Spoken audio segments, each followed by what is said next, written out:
우리 이 본문으로 안식일에 하는 일이라는 제목으로 우리 짧게 말씀 듣도록 하겠습니다. 자, 우리가 보고 있는 성경이 무슨 복음이죠?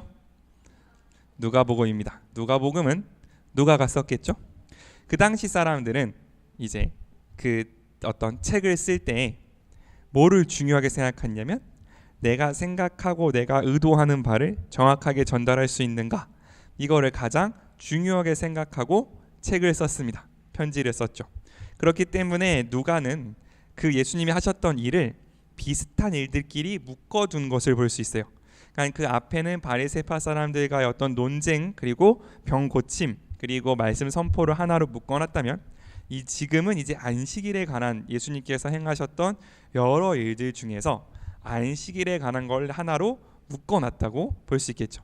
그래서 이 여러 가지 사건들이 꼭 이 순서대로 진행됐느냐 하면 그건 아닐 수도 있어요.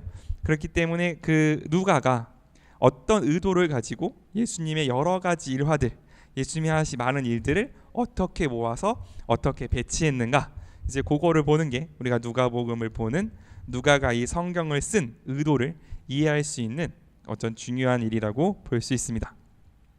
요즘이야 이제 사람들이 어떤 일을 하면 비디오도 남고 유튜브도 남고 뭐 인터넷에 글을 쓰면 글도 남고 하니까 그 사람이 했던 말들, 그 사람이 옛날에 보냈던 카톡들, 이런 것들을 다 모아가지고 그 사람의 행적을 재구성할 수 있지만 이때는 그런 시기가 아니잖아요.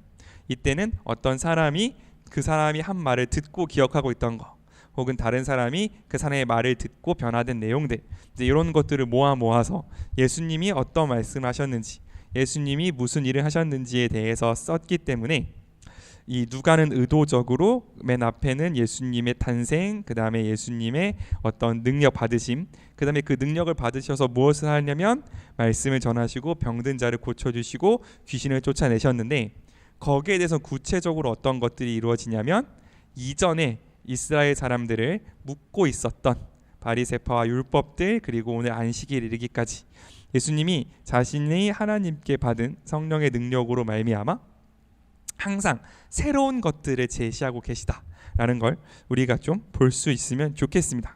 그래서 지금 당장 얘기하는 건 뭐냐면 안식일입니다. 안식일이 뭐 하는 날입니까? 쉬는 날이죠. 그러니까 안식일은 말 그대로 안식하는 날이에요. 만약 오늘이 안식일이라면 지금 안식일의 취지에 가장 부합하고 있는 사람이 누굽니까? 우리들 중에서. 그렇죠. 잘 쉬고 계시죠, 그죠? 앞에서 아빠가 무슨 말씀을 전하든 너무 당당한 거 아닙니까? 네, 맞아요. 잘 쉬고 있었어요. 어쨌든 안식일 하면 이제 쉬는 건데, 정확히 따지면, 그러니까 안식일의 유래를 정확히 따지면 예수님 하나님께서 이제 모든 걸 창조하시고 마지막 7번째 날에 쉬시는 거예요. 근데 우리가 창세기를 보면 알겠지만 하나님께서 어떻게 하시냐면 저녁이 되고 아침이 되니 하루가 지났다라고 말씀하시거든요. 그래서 유대인들은 하루의 시작을 저녁으로 봤어요. 저녁이 돼야 하루가 시작되는 거예요. 그래서 해 질 때에 하루가 시작해서 하루를 살고 그 다음날 해가 지면 하루가 끝나는 거라고 유대인들은 생각했습니다. 그리고 마지막 날 7번째 날이 안식일이기 때문에 지금 우리 월화수목금토일로 따지면 안식일은 무슨 요일이에요? 안식일은 토요일입니다. 안식일은 엄격하게 따지면 금요일 밤, 금요일 해질 때에서부터 토요일 해질 때까지를 안식일이라고 부르는 게 이제 엄격히 따지면 맞는 거죠. 다만 이제 예수님께서 부활하신 날이 일요일이기 때문에 우리들은 그 안식일의 정신과 주님의 부활, 이 두 가지를 결합시켜서 일요일을 좀 특별한 날로 지키고 있는 건데, 뭐 어쨌든 안식일은 그런 날이에요. 그래서 안식일에 대해서 여러 가지 규정들이 있고 하나님께서 직접 명령하신 것이 많이 있는데, 그 가장 좀 대표적인 걸 제가 두 구절만 읽을게요. 출애굽기 35장 2절에 3절인데 이건 제가 읽겠습니다. 출애굽기 35장 2절에 3절에 이렇게 되어 있어요. 너희는 6일 동안만 일하라. 7일째 되는 날은 너에게 거룩한 날이며 여호와에게 특별한 안식일이다. 그러므로 이날에 일하는 자는 누구든지 죽여라. 안식일에 너희는 모든 가정에서 불도 피워서는 안 된다 라고 말씀하셨습니다. 그러니까 그 안식일에는 미리 이렇게 불을 피워서 일하는 것도 안 될 정도로 이 안식일을 특별하고 거룩하게 이제 지키게 되는 거죠. 그러니까 하나님께서 이렇게 분명하게 안식일은 특별한 날이야, 거룩한 날이야 라고 딱 명령을 주시면 어떻게 되냐면 그 안식일을 기준으로 일주일이 세팅돼요. 그러니까 그 날을 일을 안 하거나 그 날을 쉬는 거, 물론 그게 가장 중요한 거긴 하지만, 예를 들어 내가 그날에도 밥을 먹어야 되는데 불을 피울 수가 없어. 그럼 그 전날 미리 먹을 거를 준비해놔야겠죠. 그래서 준비일이라는 게 생기는 거고, 안식일을 기준으로 일주일이 세팅되어 돌아갑니다. 그러니까 안식일을 거룩하게 지키기 위해서는 그 나머지 일주일이 다 필요한 거예요. 예수님께서 원하셨던 건, 하나님께서 원하셨던 건 이런 거라고 생각해요. 그냥 단순히 안식일 하루를 놀아, 아무 일도 하지 마 라는 게 중요한 게 아니라, 그 안식일을 거룩하게 지키기 위해서 안식일에 아무 일도 안 하고 안식일을 거룩하게 하나님 앞에만 드리기 위해서는 일주일을 그 안식일을 위해 잘 준비해야 그 하루를 정확하게 살 수 있기 때문에 하나님께서는 그 안식일을 정해두시고, 우리가 살면서 날마다 하나님을 기억하고 하나님을 기쁘시게 하는 그 하루를 위해서 나의 평일을 준비하는 우리로 삼기 위해서 이 안식일을 주셨다라고 생각합니다. 그런데 요게 조금씩 시간이 지나면서 변경이 되기 시작하는 거죠. 일을 안 한다는 게 중요한 거고, 그 다음에 이 안식일을 완전 무결하게 지키는 게 중요해지다 보니까 어떻게 되냐면 규칙이 붙게 돼요. 그러니까 하나님께서는 일을 하지 말아라 라고 하셨는데, 그러면 일이란 게 뭐냐 이런 거에 대한 질문이 들어가면서 그 안식일에는 뭐는 해도 되고 뭐는 하면 안 되느냐 이런 것들을 세세하게 나누어 가기 시작합니다. 그러니까 하나님께서 말씀하신 그 정신, 그러니까 여호와를 생각하는 것, 하나님을 생각하는 것에서 벗어나 버리면 어떤 거에 집착하게 되냐면 한 말씀, 그러니까 한 구절 규칙 하나를 집중하게 돼요. 그렇게 되면서 이게 나눠지면서 세분화되거든요. 그래서 어느 정도까지 가냐면 이렇게 된대요. 뭐 저도 제가 이스라엘에 살아본 게 아니니까 지금도 이렇게 되는지는 모르겠습니다만은, 그 당시 이스라엘의 규정에는 어떤 일이 있었냐면 이런 게 있었대요. 글자를, 알파벳을 쓰는데 2글자 이상을 쓰거나 지우면 안 된다라는 규정이 있었대. 한 글자는 일이 아닌데 2글자부터 일이 된다고 했다고 해요. 그 다음에 짐을 옮기는데 집 안에서 소파를 이쪽에서 이쪽으로 옮기는 건 가능한데 소파를 들고 집 밖으로 나가는 건 안 되는 이런 규칙들이 있었다고 해요. 그리고 이제 간식통에 예를 들어 뭐 땅콩하고 초콜릿이 섞여 있으면 내가 땅콩은 싫어서 땅콩을 골라내는 건 일이라서 안 되는데 거기서 초콜릿을 집어서 바로 먹는 건 되는, 이제 요런 약간 정말 좀 이렇게 이렇게 말하면 웃기지만 어쨌든 굉장히 뭔가 뭐가 일이고 뭐가 아닌지에 대해서 이제 집착하게 되면서 사람의 삶을 이렇게 올가매는 이제 그런 쪽으로 하나님의 말씀이 변형되는 거죠. 하나님의 말씀이 변형된 것도 아니고 그 하나님의 말씀에 대해서 하나님이 그 말씀을 왜 주셨는지, 이 말씀을 어떻게 지키는 게 하나님을 기쁘시게 하는 건지에 대한 생각이 없어지면 우리의 삶도 이런 식으로 변형될 수 있기에 충분하다는 거죠. 그러니까 지금 우리는 요거를 보고 웃었지만 우리가 예배를 드리고 우리가 하나님을 위해 살고 우리가 하나님의 뜻대로 삶에도 불구하고 내가 하나님께서 처음 나를 부르시는 그 마음, 하나님께서 나를 사랑하시는 그 마음, 하나님과의 살아있는 그 관계, 그게 잃어버려지면, 그거를 잊으면 우리의 삶도 어떻게 보면 이렇게 좀 기괴한 규칙의 종합으로 변할 수도 있다라는 걸 우리가 꼭 생각해 뒀으면 좋겠어요. 예전에 어떤 게 있었냐면 그런 게 있었어요. 주일에 공부할 수 있는가? 주일에, 내일이 시험이에요. 주일날 공부를 해도 되는가? 라는 얘기가 있었습니다. 어떻게 생각하십니까? 노아야, 내일이 시험이야. 오늘 주일입니다. 공부를 해도 돼요, 안 돼요? 돼요. 그런데 그럼 자 조금 더 나가서 예배를 빠지고 공부하는 건 돼요 안 돼요? 알았어. 너 하나만 더 물어봅시다. 조금만 더 구체적으로. 예배를 빠지고 공부하는 건 돼요 안 돼요? 그건 안 돼요. 그럼 예배는 드리고 점심은 안 먹고 가서 공부하는 건 돼요 안 돼요? 돼요. 이런 게 규칙이 되는 거죠 이제. 이런 게 규칙이 돼 가면서 우리의 삶을 경륜을 때가 있어요. 그래서 누구는 주일엔 공부하면 안 된다. 누구는 주일에 오락을 금하라 그랬다. 난 뭘 해야 되느냐? 이제 이런 질문들이 조금씩 생겨나기 시작한다는 거죠. 그럴 때 예수님께서 답을 주셨습니다. 우리 에스겔 20장 20절인데 찾을 수 있을까요, 여러분? 에스겔 20장 20절? 어렵습니까? 그럼 요거 찾아볼 수 있을까요? 옆에를 보면 그 검은색으로 되어 있는 것들 중에 겔이라고 있어요. 겔. 밑에서 세 번째 검은색을 보면 에겔단이라고 되어 있을 거예요. 에겔단. 그 중에 겔이 에스겔입니다. 에겔단 했을 다니에서 전에 에스겔의 예언이라고 있습니다. 20장 20절.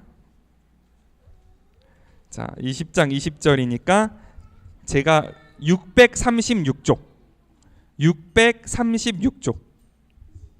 20장 20절 맨 위에 쓰여있는 페이지로 636페이지 636페이지 맨 위쪽 구석을 보면 페이지가 써있어요. 거기 636페이지 거기에 20절 636의 20절 찾았습니까? 네, 636의 20절 찾았나요? 네, 찾은 줄로 믿고 한번 같이 읽겠습니다. 시작. 나의 안식일을 거룩하게 하라. 이것이 너희와 나 사이에 맺은 계약의 표가 되어 내가 너희 하나님 여호와임을 상기시켜 줄 것이다 라고 되어 있어요. 그러니까 이 안식일의 뜻은 내가 하나님을 사랑하고 하나님을 기뻐하기 위하여 일주일을 준비하는 그것인데 그 정신을 잃어버리면 규칙을 따지면서 그 상황과 하나님이 주신 그 뜻에 상관없이 나는 이것만 하면 하나님을 사랑하는 거야 라고 하나님을 떼놓고 하나님을 사랑하는 아주 이상한 그런 어떤 하나님을 사랑하는 방식으로 들어가게 된다는 거죠. 그 안식일의 뜻이 변형된 모습을 오늘 누가는 두 가지를 제시하고 있습니다. 첫 번째는 뭐냐면 제자들이 밀 이삭을 잘라서 비벼 먹은 사건이에요. 자, 1절을 보면 안식일에 예수님이 밀밭 사이를 지나갑니다. 밀밭을 막 지나가다가 배가 고프니까 어떻게 했냐면 그 밀을 잘라요. 밀을 이렇게 비비면 밀 안에 있는 이제 그 밀 알갱이가 나오겠죠. 원래 이렇게 껍질이 밀 알갱이를 둘러싸고 있는데 손으로 비벼서 밀 알갱이만 나오게 한 다음에 그걸 이렇게 비벼서 먹은 거예요. 자, 이게 죄가 돼요, 안 돼요? 원래는 안 되는 게 맞아요. 왜? 남의 밀밭이잖아. 내가 키운 게 아니잖아요. 예수님 제자들이 직접 키운 게 아니란 말이야. 그런데 그 거기에 난 밀을 먹어도 돼요, 안 돼요? 왜 돼요?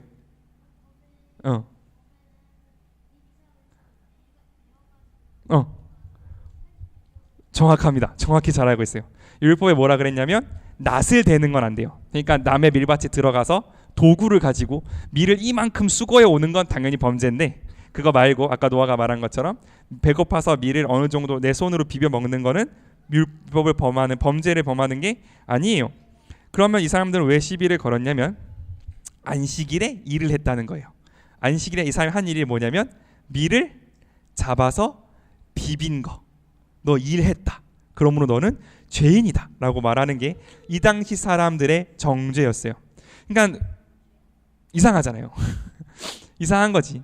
그런데 예수님께서 이런 정죄를 들었을 때 제가 지난주에도 말씀드렸지만 제자들을 보고 좀 참지 그랬냐 이렇게 말씀하는 분이 아니시라는 거죠.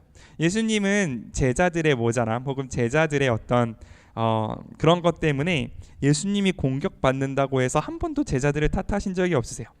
한 번도 제자들을 탓하신 적이 없으시고 예수님은 항상 제자들 편을 들어주십니다.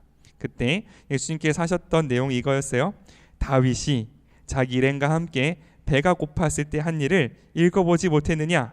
다윗이 하나님의 집에 들어가 제사장 외에는 아무도 먹을 수 없는 차림빵을 먹고 일행에게도 주었다라는 겁니다.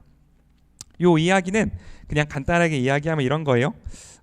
다윗이 사울 왕으로부터 도망 다닐 때 너무너무 배고픈 일이 있었어요. 그래서 이게 그냥 아예 배고프다 이 느낌이 아니라 정말 당장 먹을 게 없으면 자기와 자기와 함께 했던 자기 일행이 죽을 위기에 처했을 때 어떤 일이 있었냐면 이 아히멜렉이라는 제사장한테 갑니다. 제사장한테 가서 혹시 좀 먹을 게 있느냐라고 물어봤을 때 이 아히멜렉과 아비아달이 그 율법상 제사장들만 먹을 수 있는 거룩한 빵이 있는데 이제 그거를 다윗에게 주어서 먹게 했던 일을 예시로 드시는 거예요. 그러니까 예수님께서는 무슨 말을 하시는 거냐면 이런 거예요. 물론 율법에는 하나님의 것을 거룩하게 구별하기 위해서 제사장들이 먹을 수 있는 것과 먹을 수 없는 것이 엄격하게 나눠져 있어요.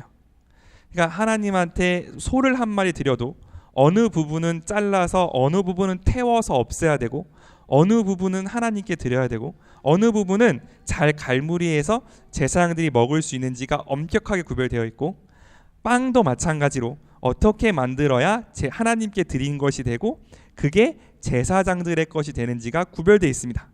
이 정신은 뭐냐면 세상의 것과 하나님의 것을 함부로 섞지 말아라. 하나님께 드릴 것을 거룩하게 구별하라는 뜻이었던 거예요. 근데 그 하나님의 뜻이 불의한 잘못된 사울 왕에게 쫓긴 의로운 사람이 죽을 위기에 처했을 때 그 빵을 주지 못할 이유가 되지 않는다는 거예요. 그러니까 그냥 문자적으로 보면 제사장들의 빵은 이만큼 쌓아놓고 밖에 사람들이 굶어 죽든 말든 안 주는 게 문자적으로 맞아. 그런데 하나님을 그 글자로 섬기는 사람이 아니라 하나님을 사랑하기 원하는 사람이라면 이 빵이 왜 구별되어 있지? 이 빵이 구별된 거 하나님이 왜 기뻐하시지? 하나님께서 하나님의 목적에 맞게 이 빵이 사용되는 걸 기뻐하시는 거야. 그러면 밖에 굶어 죽어가고 있는 사람들에게 이 빵을 주는 게 마땅하다라는 걸 알 수 있게 되는 거죠. 그래서 다윗의 예를 드신 거예요. 그러니까 하나님께서는 그냥 사람들의 요 조그마한 비판, 왜 니네들은 트집 잡기 위한 요 비판을 그냥 넘어가지 아니하시고 안식일의 뜻은 뭐냐면 하나님을 기억하는 거야. 무엇이 하나님을 기뻐하게 하는 거고 무엇이 하나님을 영광 돌리는 것인지를 알고 기도하고 그것을 행하는 게 진짜 안식일이야 라고 이야기하는 거죠. 두 번째 사건도 마찬가지입니다. 안식일에 회당에 들어가 가르치셨어요. 근데 거기에 누가 있었냐면 손이 오그라든 사람, 손이 마른 사람이라고 되어 있는데 손을 못 쓰는 사람이 있었습니다. 사람들이 다 뭘 보고 있었냐면 율법학자들과 바리새파 사람들이 안식일에 그 병을 고치냐 고치지 않냐를 노려보고 있었어요. 자, 안식일에 아픈 사람을 고쳐주면 이 사람은 나쁜 사람이에요, 착한 사람이에요? 착한 사람이어야 되잖아. 근데 바리새파 사람들이 생각하기 이 사람은 나쁜 사람이에요. 왜? 안식일에 뭘 했어요? 일을 했기 때문에. 이것도 똑같은 이야기가 반복되고 있는 거예요. 아니 세상에 내 눈앞에서 팔이 마른 사람, 팔을 못 쓰던 사람이 팔이 쓰게 됐어. 그럼 일단 놀라워하는 게 정상 아니에요? 이게 뭐 옳은 일인지 그른 일인지 약간 나중에 생각하더라도 일단 놀라워해야 되잖아. 기적이 눈앞에서 일어났으니까. 근데 그럼에도 불구하고 이게 악한 일이다 라고 생각하고 싶었던 게 바리새파 사람들이고 율법주의자들이고 우리를 누르고 있는 율법의 정신이라는 거죠. 그러니까 우리가 이 일들을 통해서 다시 한번 생각해야 되는 건 뭐냐면 하나님 우리를 사랑하신다. 우리가 하나님을 사랑한다는 건 뭐냐면 하나님이 주신 그 상황과 거기에서 무엇이 하나님을 가장 기쁘게 하는 것인가를 아는 걸 뜻해요. 그냥 단순히 내가 예전부터 그래왔기 때문에 이걸 하는 거, 예전부터 이런 식으로 드려왔기 때문에 그걸 드리는 것에서 벗어나서 내가 하나님과 연결됨으로, 내가 예수님과 연결됨으로 하나님이 가장 기뻐하시고 사랑하시고 온전하신 뜻이 무엇인지 분별할 수 있는 것, 그게 안식일의 진짜 정신이라고 오늘 예수님은 이야기하고 계십니다. 그러면 우리한테 이런 의문이 드는 거죠. 오케이, 알겠어. 율법에 옛날에 쓰여 있는 거, 그거를 그대로 지키는 게 중요한 게 아니라 하나님의 마음에 합하게, 하나님의 마음의 뜻에 합하게 행하는 게 중요한 거라며, 그러면 내 맘대로 해도 되겠네 라는 생각이 들 때가 있는 거죠. 그러니까 예수님께서 이렇게까지 대담하게, 어떻게 보면 하나님이 하신 그 말씀을 부정한다고 볼 수 있을 정도까지, 그러니까 부정이라보다 완성이지만 어쨌든 지간에 그 말씀을 불완전한 거, 내가 하나님의 말씀을 완성시킨다고 말할 수 있기까지, 그렇게까지 말할 수 있었던 이유는 뭐냐면 우리 5절입니다.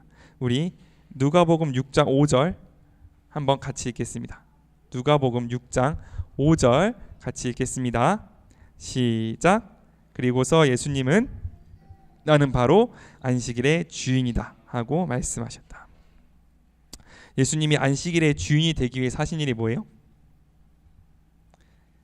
예수님이 안식일의 주인이 되기 위해서 이제 뭘 하실 거냐면 십자가를 지시고 당신을 화목제물로 드리실 거예요. 우리가 예수님이 말씀하신 대로 이렇게 자유롭게, 이렇게 어떤 구절 하나하나, 내가 지금 여기서 공부하는 게 맞냐 틀리냐, 내가 지금 여기서 이걸 먹는 게 맞냐 아니냐, 이거를 어떤 구절이나 어떤 규칙에 얽매이지 않고 내가 기도하고 내가 하나님 앞에서 부끄러움 없이 하나님을 사랑하는 그 정신을 위해서 살 수 있다라고 내가 이렇게 자유롭게 자유를 말할 수 있는 유일한 이유는 뭐냐면 안식일의 주인이신 예수님께서 우리의 죄를 담당하시고 십자가를 지셨기 때문이라는 걸 우리가 잊지 않았으면 좋겠어요. 그러니까 우리가 아까 그 유대인들을 되게 좀 뭐랄까 비웃었잖아요. 어떻게 보면 뭐 그런 사소한 거에 집착하고 사나. 우리는 그렇지 않아요. 우리는 어떤 그런 율법의 조문들에 붙들려 사는 사람들이 아니라 내가 지금 처한 상황, 내가 지금 알고 있는 하나님, 내가 비록 부족하지만 내가 할 수 있는 모든 힘을 다하여 하나님을 사랑할 수 있는 특권을 가진 사람들인데, 그럴 수 있는 이유가 뭐냐? 5절 안식일의 주인이신 그 예수님께서 대신 억눌려 있었던 모든 것을 짊어지시고 십자가에 돌아가심으로 율법의 모든 요구를 완성하셨기 때문이라는 사실. 그렇기 때문에 우리가 그거를 절대로 잊지 않았으면 좋겠습니다. 우리가 누리는 자유, 우리가 뭐 규칙 혹은 뭐 이런 것들, 혹은 성공과 실패, 혹은 잘하고 못하고 모든 걸 다 떠나서 오직 하나님을 사랑하여 행하는 그것에 하나님 나와 함께해 주십시오 라고 말할 수 있는 그 자유는 예수님의 피값으로 치러진 것이라는 것, 예수님의 그 목숨값으로 치러진 것이라는 걸 잊지 않았으면 좋겠어요. 그렇기 때문에 뭐라고 말하냐면 갈라디아서 5장 1절에 이렇게 얘기하고 있습니다. 제가 읽겠습니다. 그리스도께서 우리를 해방시켜 자유의 몸이 되게 하셨으니 여러분은 굳게 서서 다시는 종노릇하지 마십시오 라고 되어 있어요. 그러므로 예수님께서 우리에게 십자가를 지심으로 주신 자유가 정말 예수님이 주신 거라면 절대 변하지 않을 거예요. 절대 무너지지도 않을 거고 절대 취소되지도 않을 겁니다. 그러므로 그 예수님의 십자가 앞에 굳게 서서 내가 하나님을 사랑하기 위해 하는 일들, 내가 하나님을 더 섬기기 위해서 하는 것들, 그게 어떤 도전이 될 수도 있겠고 아니면 어떤 결심이 될 수도 있겠고 나의 미래에 내가 무엇을 하는 나의 꿈이 될 수도 있겠고 아니면 내가 지금 당장 누구를 용서하는 게 될 수도 있겠고 아니면 그게 내가 어떤 나의 삶의 어떤 부분에서 하나님 기뻐하시지 않는 어떤 습관을 버리는 게 될 수도 있겠고, 그 어떤 것이든지 굳게 서서 주님 주신 그 자유를, 주님 주신 그 힘을 절대 놓치지 않는 우리가 될 수 있으면 좋겠습니다. 아멘.